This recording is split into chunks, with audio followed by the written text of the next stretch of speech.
Now, the government's most shocking cover-up. What is that? What's it doing? Life on Mars, extraterrestrial and human. What you see here is an underground Martian subway. Is it possible they've already been there but haven't told us? Investigators Bill Ryan and Kerry Cassidy uncover evidence of a top-secret Mars program that's been hidden for decades. Phase 1 began early 1960s. A space program based on ET technology. They had an original seat from a UFO. Men who claim they've been to Mars and back. Why is it essential that I go? And he said, because the survival of the human race depends on it. Eyewitness testimony. And then we see this beam shootout through the clouds up into space. And dangerous confrontations. Everything you know is wrong. What you think is real is not. What you've been told are lies. There's been a coup on planet Earth. And it is our job to reveal it. There's only one team whistleblowers can trust with the truth. Bill Ryan, Kerry Cassidy, Shadow Operations, The Mars Project. Look at that. Right. Now, focus on the ridge. Yes? And sweep across slowly to the right. We were in a remote part of the Utah desert. My partner, Kerry Cassidy, and me, Bill Ryan. Every step in our investigation had led us here, out in the middle of nowhere. If our sources were correct, we were closing in on a military installation, a hidden base for a top-secret government space program, one that's been sending people to Mars. Let's go closer. But we'll get closer to that on the road. We knew we had to proceed cautiously. We did not want to be seen. But it was too late. Suddenly, they blocked the road. Security guards with guns. This wasn't good. Not good at all. Hey, leave the camera alone. Hey, camera's wrong. A secret Mars space program. A military base on the Red Planet. A mysterious syndicate concealing extraterrestrial contact. Kerry Cassidy and I had been hearing rumors about a Mars cover-up for years. We've tried to find its purpose and who was behind it. But in all our years as investigators, we've never found anything close to a smoking gun. Not until we got a call from a man named Gordon Novell. What did he say? He said he'd been given some photographs. He wanted to show them to us. Did he say what else? No, but he doesn't want to meet at his house. He wants to meet at an empty lot. So obviously he wants to avoid surveillance. Gordon Novell would know to take precautions. He's worked in government intelligence for decades. Here he is. Hey. Gordon Novell is said to be part of a secret group known as the Aviary. Insiders with high security clearance who share information on UFOs and ET contact. He wants this information out there, and he knows a lot of powerful forces want to keep it hidden. I got something I want to show you. This is convincing evidence that there has been life on Mars. Wait a minute, Jack. These are NASA photos, the best stuff that I've seen to date. We'd both seen intriguing photos of the surface of Mars before, but nothing like this. These photos had much better resolution than anything NASA had released publicly. The images clearly showed things on the surface, things we could not explain. These are pretty authentic looking. So where'd you get these? They came from my friends at Langley. Langley, Virginia, headquarters of the CIA. What do you know about this thing, Gordon? It could be air transfer tubes. Is it being used to move water, or is people walking through it? What is it? What's it doing there? It's certainly not natural. That's metal. And it's on Mars, and this has been a real eye-opener for me, and they're developing Mars. Somebody is. Doesn't say it's an Americans, doesn't say it's ET, but I would say from the technology I'm looking at here, it don't look like it was made in the USA. Air transfer tubes, tunnels, structures that were not natural. Novell seemed convinced that someone had established some sort of base on Mars. But how were they getting there? Novell's next photo was a clue. Now, what is that? It's awfully high.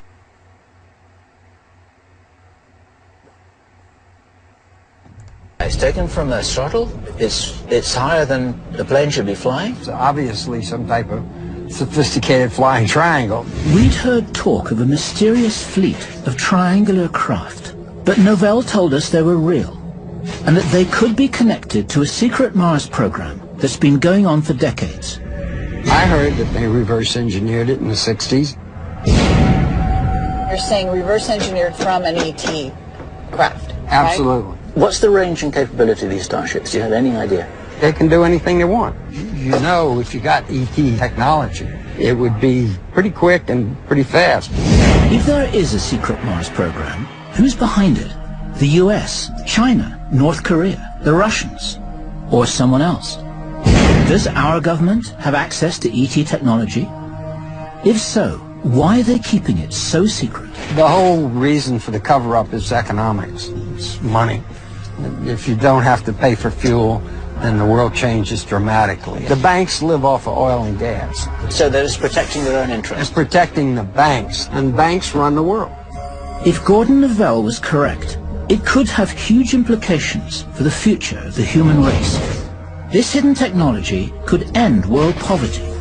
It could also put the energy corporations out of business.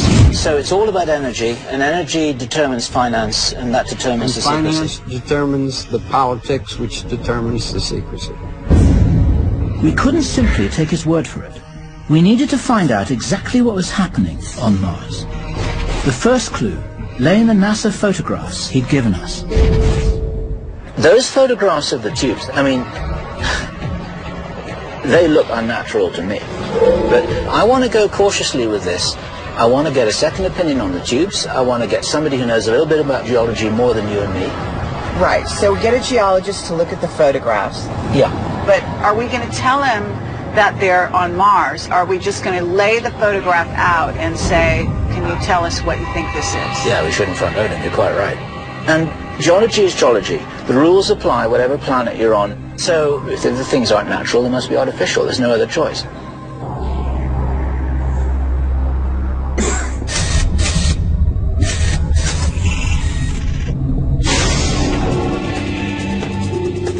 There was no time to waste. We arranged a meeting the next day with an independent scientific expert. Ron Nitz is an engineering geologist. He's been analyzing desert formations for more than 30 years. This needs an explanation. What we've got here.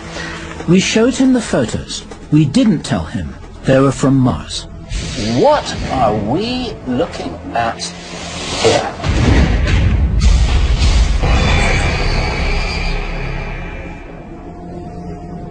You could be looking at the desert, but in my experience, I haven't seen anything that looks quite like that.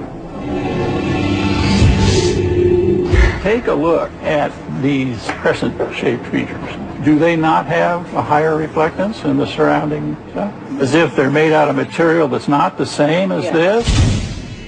This feature here, The bright spot, clearly has a much higher reflectance than anything else in that image. And you can really see it. Maybe it's an engineered structure. When I try to explain it with the principles that I'm used to, it does not look natural to me. Mars or not, Ron Nitz would know a natural formation when he saw it. He said this wasn't natural. Well, let me ask you the question. Where did you get these prints?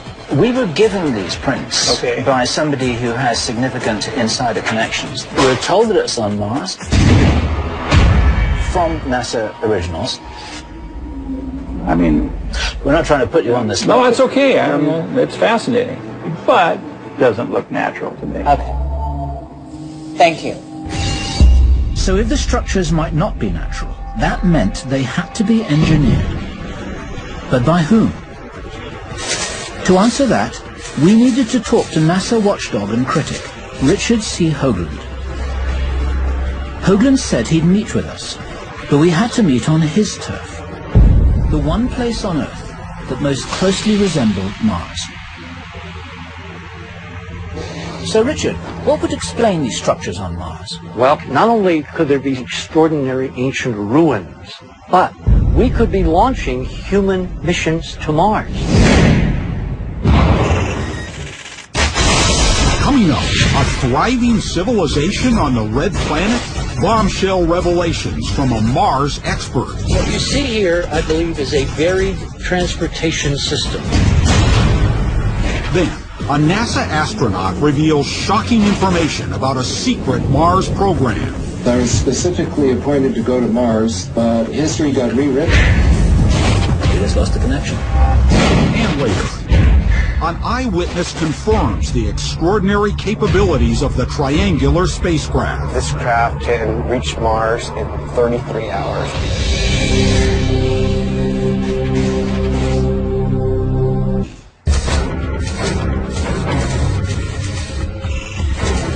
Kerry Cassidy and I have worked for years to disclose information the government is hiding about extraterrestrial contact.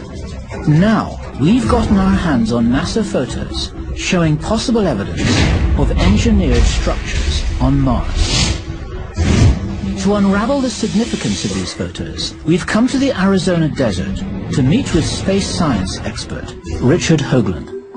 This is probably the closest analog to Mars you're going to find anywhere on Earth. This thing was formed, we think, about 50,000 years ago by an object coming in through this incredible Arizona sky, buried itself in the ground 1,000 feet down. Hoagland is a former NASA consultant who claims NASA is covering up what it knows about life on Mars. He's uncovered what he believes to be photographic evidence of ancient ruins on Mars, anomalous structures, including a photo that appears to show a giant face on the surface of the planet. I've been looking at photographs taken by NASA, by the Soviets, for almost 30 years. If anyone could tell us what we're looking at, it would be him. So Richard, what would explain these structures on Mars? If you actually look at this, it looks like it's ruins being eroded out of these sand dunes. What you see here, I believe, is a varied transportation system. Okay, you know this because you're in touch with people from inside NASA? Of course. There are people leaking like crazy. There were people that were leaking in the beginning of the Apollo program. And we found little clues buried in that database, which now confirm what we have discovered. You cannot ignore the actual science. I mean, look here. This is a Mariner 9 picture. Hoagland had brought some intriguing NASA photos of his own. This is the infamous face on Mars that was photographed by Viking in 1976. But what the officials say is that it's all tricks of light and shadow. Nothing there. But it's not a trick of light and shadow. And we know that now because we have data after data after data with multiple angles, multiple lighting. It's not a trick. There's no doubt in my mind it's a statue.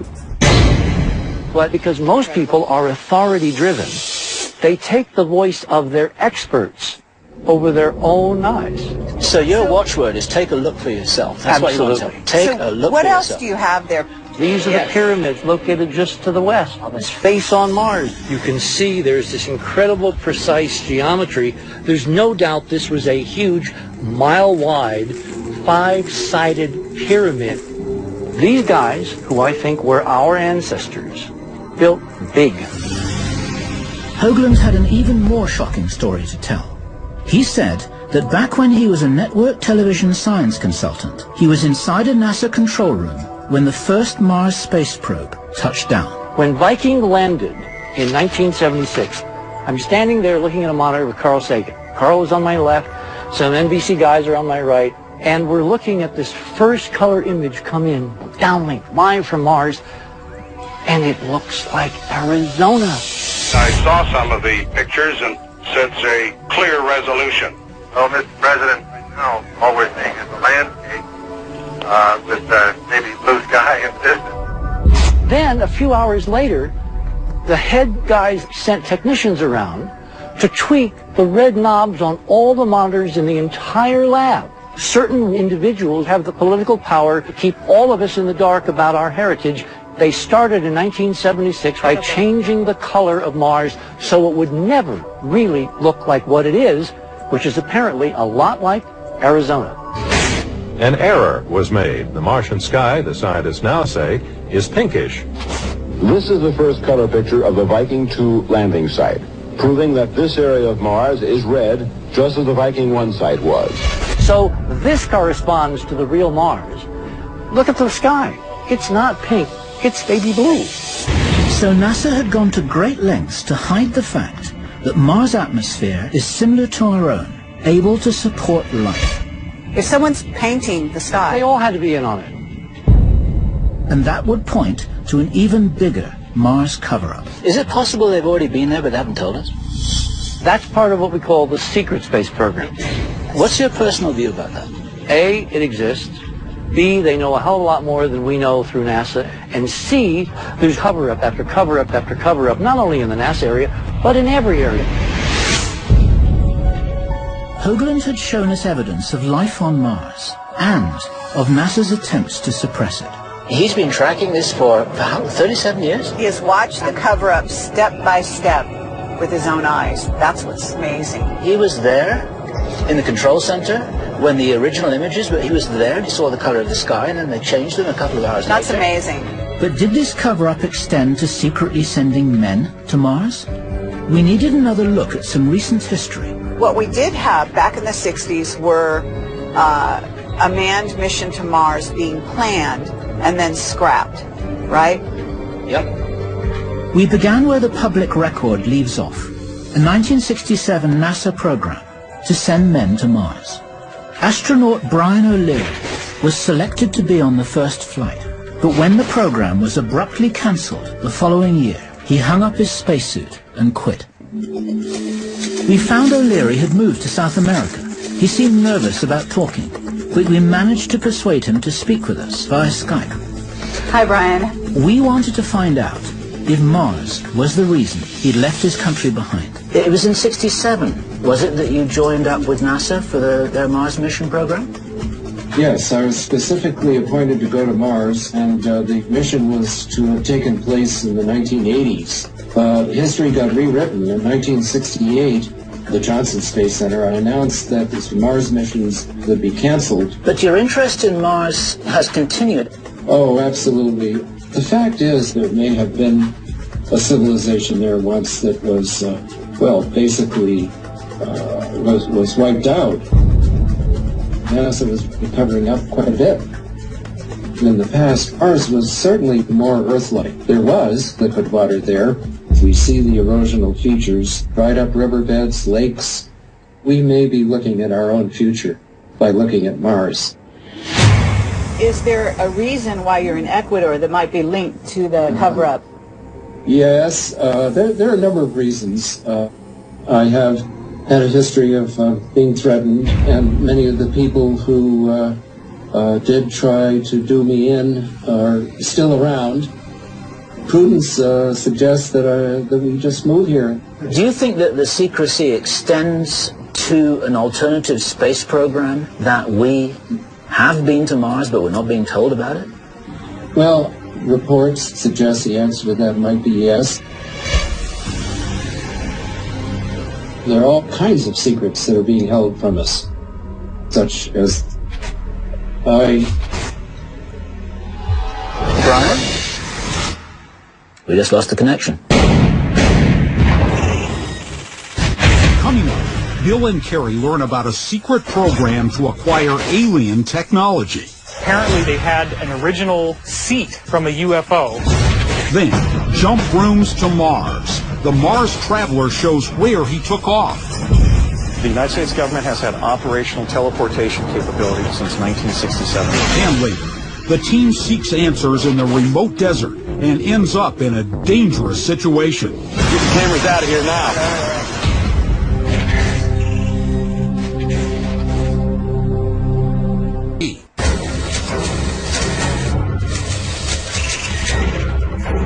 Former astronaut Brian O'Leary may have been about to confirm that the Mars program had continued in secret as a black shadow operation. There are all kinds of secrets that are being held from us, such as Brian?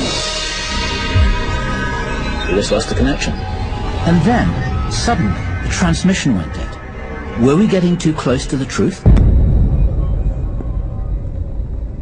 The Mars witnesses are really in fear for their lives, like Brian O'Leary. We're talking about something so hot. My provisional conclusion is that there's something very significant about Mars that they don't want us to know about. If they really have been on Mars since 1980s or even earlier, then what an incredible story to share with the whole human race. Why keep it secret? We decided to reach out to David Wilcock, a writer and researcher into UFOs and ancient civilizations, who has inside information about the possibility of a secret Mars program. Among his contacts are insiders directly involved with the so-called Montauk Project, a secret program researching the very nature of space-time. Phase 1 began, I guess, in the early 1960s. Apparently what had happened was that they had an original seat from a UFO. The UFO had crashed, and they had taken the seat out, and then they had figured out how to set it up to a power supply. All the energy that's in the chair, that's focused by the operator's mind, is then sent into this antenna. And it's this sort of shimmering area, and then you actually go to wherever the person in the chair thinks about. So if he thinks about somewhere, then there will be a portal that opens up that actually goes there. It sounded like Wilcock was talking about space travel through teleportation. I asked him where he'd gotten this information. An insider witness I've spoken to, I call Daniel. And he was telling you this was all real? Absolutely. He was an Air Force captain. He had a background in physics and engineering. But was he saying that they used the chair to travel to Mars? Is this what he's saying? Yeah. Daniel said that there was a mission to Mars and that they actually found ancient bases and that they're very extensive underground. Extensive ancient bases? Uh-huh. Yeah, we're talking hundreds of thousands of years old. You're looking at this dry, dead, red planet that at one time apparently was a civilization just like ours. Yeah, what happened to the ocean? Where did the oceans go? Well, that gets into Richard saying that the sky is not orangish, it's blue on Mars. So Mars, there was the atmosphere, right? Yeah, Mars was like the Earth. Can we talk to Daniel? He's very fearful. Daniel's in hiding. He doesn't even want to be in the public eye because he signed a contract that authorized lethal force in the event that he ever told any of this stuff to anyone. Could be his death sentence. If we can't talk to Daniel, who do we talk to? Andy Bisaggio claimed to have been to Mars, and Bisaggio might be the real deal. David's story was incredible. Could a secret government space program really be teleporting people to Mars? We needed to speak to someone who had first-hand knowledge of this. So Andy, where are we going now? Can you direct us? We're going down south on Sepulveda here to Imperial. Andrew Bisaggio is a Cambridge University educated researcher and lawyer. He claims he was part of a program called Project Pegasus, a program that conducted experiments in teleportation. It was being carried out as a black project of the CIA. Bisaggio led us to a building near the Los Angeles airport, where he said the experiments took place. It's this building right here. There's been a major facelift to the building. I must say, this is not what I was expecting. So the big picture here...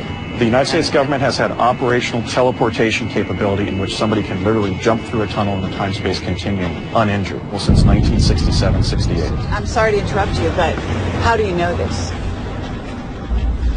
I took 2 trips to Mars.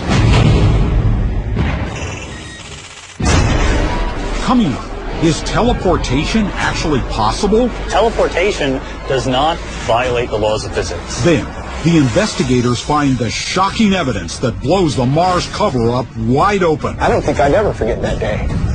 And later, a dangerous face-off with Black Ops security. Camera low!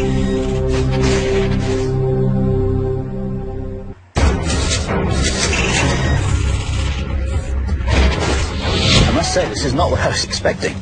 Terry and I were face to face with a man who claimed to have been sent to Mars, but he didn't get there the way we'd expected. I was 19, I was at UCLA. They put a CIA officer sort of in my life as a contact officer. I was asked if I wanted to go to Mars. I said, no, I don't want to go to Mars. And I finally said to him, why is it essential that I go? And he said, because the survival of the human race depends on it. What has the CIA got to do with interplanetary travel? I mean, why is the CIA involved with this at all? It was initiated under the United States Navy, ultimately organized around the Defense Advanced Research Projects Agency, or DARPA. But the thrust of it was gathering intelligence for the Central Intelligence Agency. We were actually hiding teleportation from Soviet spies in one of our own defense labs during these years. Do you know if the Russians have this technology? I know that they were working on it. I know that we were several years ahead of them. Interesting. So maybe we weren't the only people teleporting to Mars. I asked him what was actually involved in getting there. We would jump from an office building, a CIA facility in El Segundo, California, to an underground location on Mars. We went up to the 8th floor. Lights began flashing. The box that kind of morphed and crunched into a cylinder. I could see this swirling pattern. The door opened in an underground base on Mars.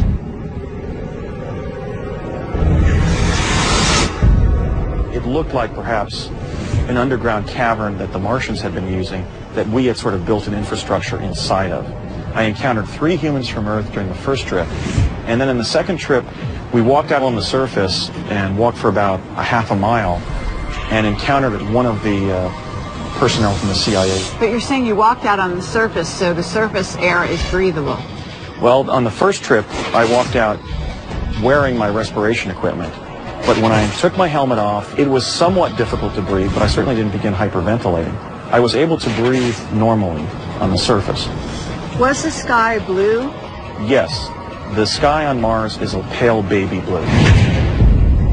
And the terrain isn't all rust red. I mean, it's predominantly rust red. I think the area on Earth that comes closest to what Mars looks like would probably be Sedona, Arizona. Bishago's description of Mars seemed credible, but his method of getting there, that was harder to wrap our minds around. If, say, you're teleporting from here to Mars, you've got a dynamic system that's moving around the solar system. Why do you pop out of Mars and nowhere else? I'm a lawyer and a writer, not a technologist. The science of that, I can't answer that. But clearly some form of hyperdimensional physics was involved because of the fact that it did do that. Since Andy couldn't explain the physics to us, we decided to speak to someone who could. Sean Carroll is a theoretical physicist, author, and university lecturer. He specializes in the Big Bang, dark energy, and extra dimensions. We reached out to him for some answers.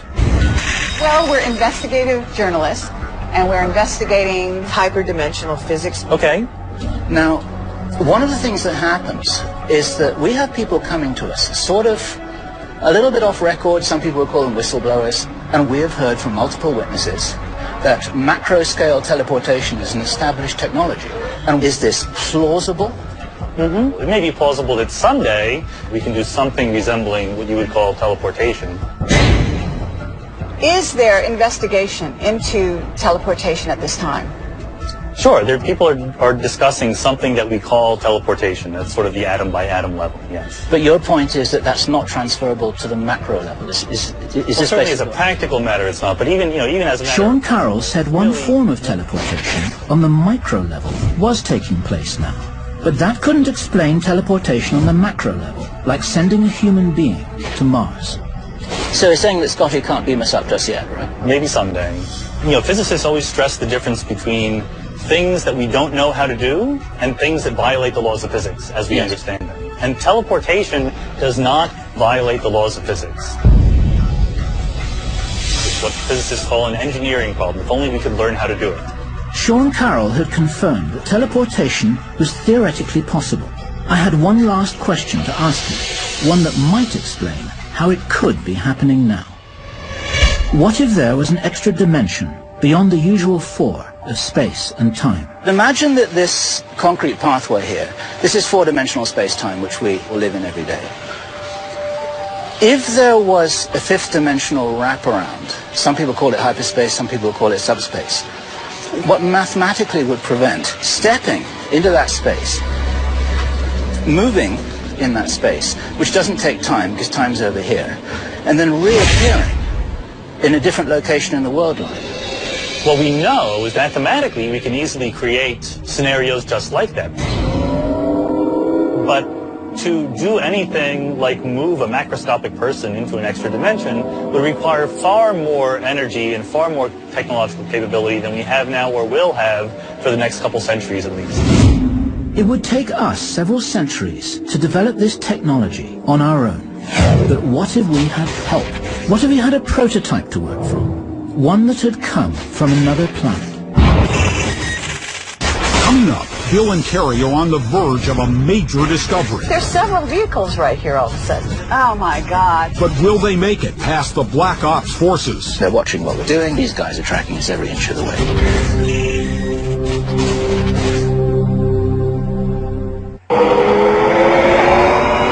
Carrie and I have been investigating unexplained activities on Mars. We decided to talk to the highest level source we could find, Bob Dean.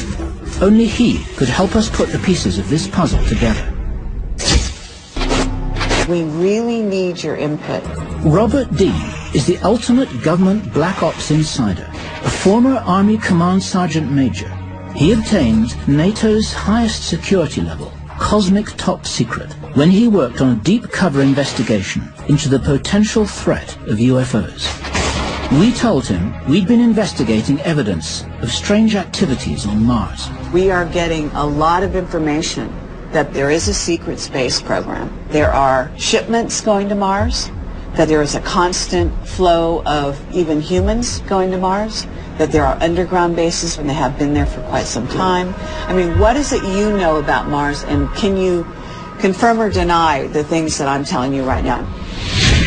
There has been an extraterrestrial presence on Mars for 100,000 years, for God's sake. Why do you want to tell us this? It's got to be brought out. The mass of people out there need to know what this is all about. There is a major ongoing facility on Mars right now. What can you tell us about that? There's a space facility which Mariner 9 photographed on the equator years and years ago, which NASA released accidentally, but then they denied they ever took the picture. I think it's a spaceport. I think probably it's where that gigantic triangular objects were photographed. Gigantic triangular craft. Exactly what Gordon Novell had shown us. We were told it's a craft that is possibly flying to Mars from a base in Utah. Yes, underground base. Interesting. We go to Mars regularly. We go to the moon regularly. How is that possible? We're dealing with major extraterrestrial intelligence. We have science that we use every day that's over 100 years beyond what establishment science has any idea about. Bob Dean was saying these spacecraft were using alien technology. Could that also explain teleportation? Because we have been talking to Andy Bishago. Do you know who he is? He was being teleported to Mars. Yes. Why keep it secret?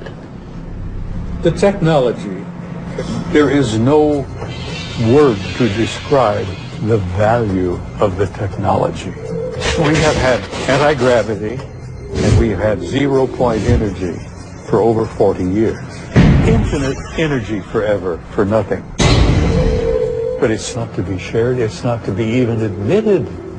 But the average guy out there who's paying for his air conditioning and buying gas for his old clunker does not have any idea. Bob Dean was talking about the ultimate secret war, a race to control extraterrestrial technology, a resource so valuable that many of the world's most powerful forces are battling to control it. Have you ever really looked at the evidence? No. There's a shadow government. It has its own army, its own air force, its own navy that is totally separate and beyond everything that goes on in Washington. They're sitting on the technology. You understand? Yeah. That's why I think You're playing with dynamite here. Bob Dean's warning was ringing in our ears as Kerry and I set out to find the top-secret military installation in Utah, the one that could be hiding a launch pad to Mars. We'd arranged to meet Dave Rosenfeld a few miles from the edge of the base. Dave? He's a UFO investigator and an actual eyewitness to some extraordinary events in this area. This whole area is what they call the Utah Testing Training Range. Have you ever climbed the fence and gone over there at all? Absolutely not. What would happen? Any idea? We probably have Apache helicopters on us within 5-10 minutes. What is really going on here? One night we were out here and we heard this crackling noise. And we could smell ozone in the air, like something burning. And then we seen just beyond this ridgeline here, this beam would shoot up. I mean, it was huge, through the clouds, up into space. I mean, it was just massive. Did you take pictures at any point of this beam? Yes, wait here, I'll grab one for you. Dave Rosenfeld's story was extraordinary. So was his evidence. Oh, wow. Okay. Through the clouds, I mean, it was just massive. Rosenfeld's photos showed strange objects over the base, including a beam of light that cut deep into space. That night, did you get in trouble for being out here? Yes. I got in front of these white SUVs, block us in, and they get out. They're palming their pistols as they're walking up. Very, very intimidating. He says, well, I suggest you guys turn around and get out of here, because the people who follow us aren't as nice. They were trying to scare me to never come out here. I don't think I'd ever forget that day. Are you seeing any craft that are triangles, black triangles? Yes. At night, I have seen triangular craft flying back and forth. One of the contractors I met works on a craft called the Venture Star. What is the Venture Star? The Venture Star is a craft that can take people up into space. He says that this craft can reach Mars in 33 hours. Then we showed him the photo that started us on this quest.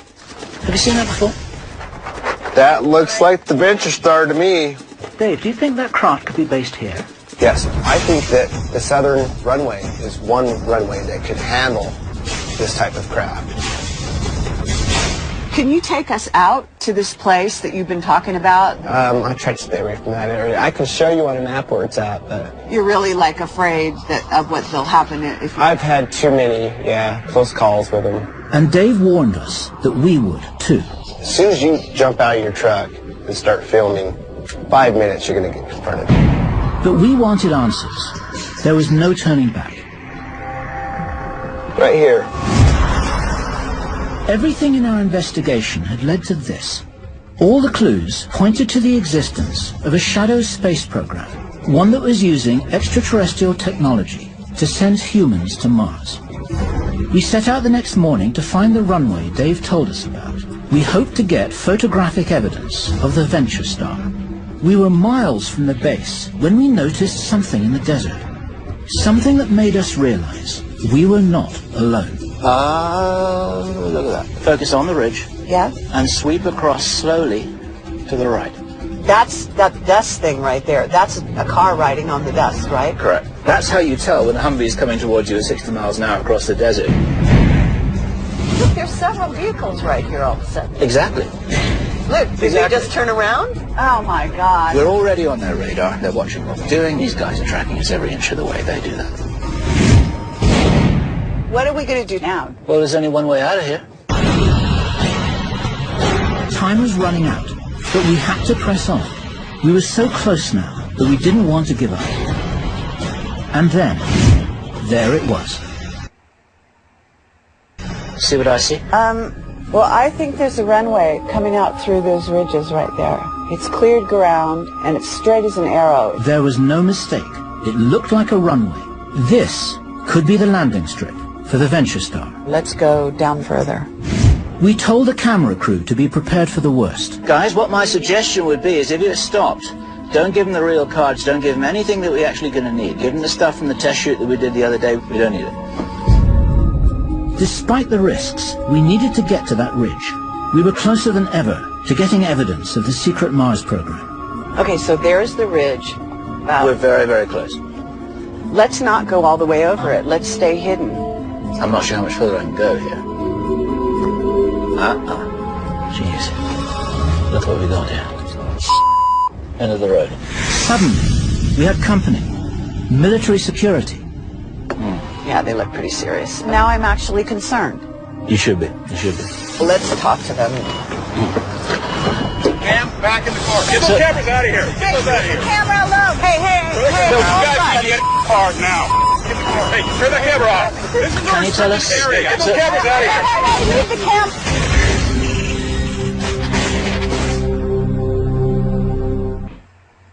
Kerry Cassidy and I were in the Utah desert. We'd finally found the highly secretive and highly protected military facility we'd been looking for. If our sources were right, this was the site of secret Mars activity.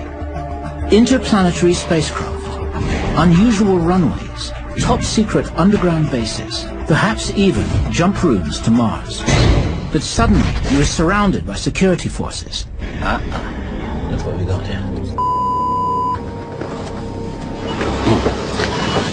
Can you tell us? Hey, get those cameras out of here. Hey, leave the camera alone. Hey. In your car now. So worried about You guys need to get in your cars now. Get the cameras out of here now. Leave immediately. We do need to have some authorization. The cameras are off. The cameras are off. Leave now or get arrested. Come on. They've told us everything we need to know. Now we know where we are, Gary. That's all right.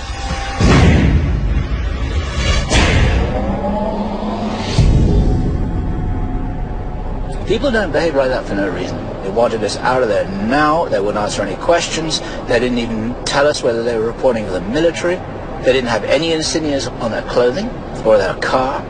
There's something going on there they don't want people to see, and they were there to prevent us from going any further. They came at us at exactly the right spot, just that little ridge. We get run off the place, and that's enough to tell us that there's something worth hiding. What we're really talking about is Mars, and what this investigation has revealed. Brian O'Leary told us that when we're looking at Mars, we may be looking at the future of planet Earth. But there's something about Mars which is not just focused on our potential future, but it seems to be linked to our past. There has been an extraterrestrial presence on Mars for 100,000 years. We've got craft going back and forth that's using some kind of special technology. I have seen flying aircraft flying back and forth. When they're taking lots of people in cargo, they obviously have to use a ship. We go to Mars regularly. If they have an individual, they can go into a jump room. We would jump from a office building to an underground location on Mars. What we've got is a range of puzzle pieces, and some of them fit and some of them don't fit. But the ones that don't fit are so interesting that we can't throw them away. We have a shadow government that is totally separate and beyond everything that goes on in Washington. What is the reason for the secrecy?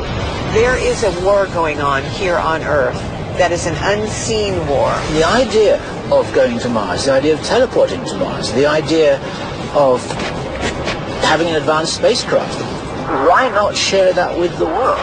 There's got to be an answer to that question. And the answer to that question has to be so important that none of us are permitted to know.